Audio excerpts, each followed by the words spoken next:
जय जय सिया राम। जेहि विधि नाथ होई हित मोरा, कीजिए सुबेरु दास मैं तोरा।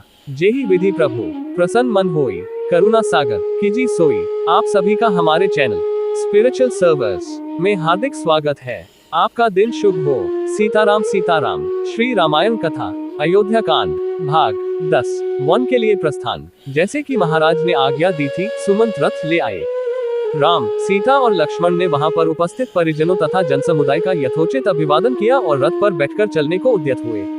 सुमंत के द्वारा रथ हाँकना आरंभ करते ही अयोध्या के लाखों नागरिकों ने है राम कहते हुए उस रथ के पीछे दौड़ना शुरू कर दिया।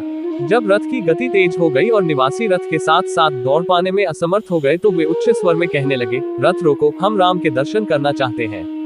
भगवान जाने अब हमें फिर कब हम इनके दर्शन हो पाएंगे। राजा दशरथ भी कैकेयी के प्रकोष्ठ से निकलकर हे राम कहते हुए विक्षिप्त की भांति रथ के पीछे दौड़ रहे थे।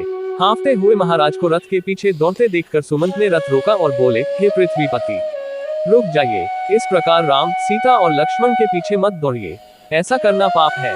आपकी आज्ञा से ही तो राम वनगमन कर रहे हैं, इसलिए उन्हें रोकना सर्वथा अनुचित तथा व्यर्थ है। सुमंत के वचन सुन महाराज वहीं रुक गए। रथ तीव्र गति से आगे बढ़ गया, किंतु प्रजाजन रोते बिलखते उसके पीछे ही दौड़ते रहे। चित्रलिखित से खड़े महाराज उस रथ को तब तक एकटक निहारते रहे जब तक रथ की धूली दृष्टिगत होती रही। धूली का दिखना बंद हो जाने पर वे वहीं है राम, है लक्ष्मण कहकर भूमि पर गिर पड़े और मूर्छित हो गए। मंत्रियों ने तत्काल उन्हें उठाकर एक स्थान पर लिटाया।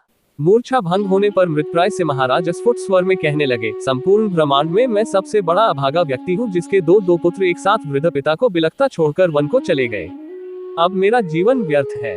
फिर वे मंत्रियों से बोले, मैं महारानी कौशल्या के महल में जाना चाहता हूँ। मेरा शेष जीवन वही व्यतीत होगा। अब वहाँ के अतिरिक्त मुझे अन्यत्र कहीं भी शांति मिलना असंभव है। राम और लक्ष्मण के वियोग के संतप्त महाराज कौशल्या के महल में पुनः मूर्छित हो गए। उनकी इस दशा को देखकर महारानी कौशल्या विलाप करने लगी। कौशल्या के विलाप को सुनकर महारानी सुमित्रा वहां आ गई और उन्हें अनेक प्रकार से समझाकर शांत किया। फिर दोनों रानियां महाराज दशरथ की मूर्छा दूर करने का प्रयास करने लगी।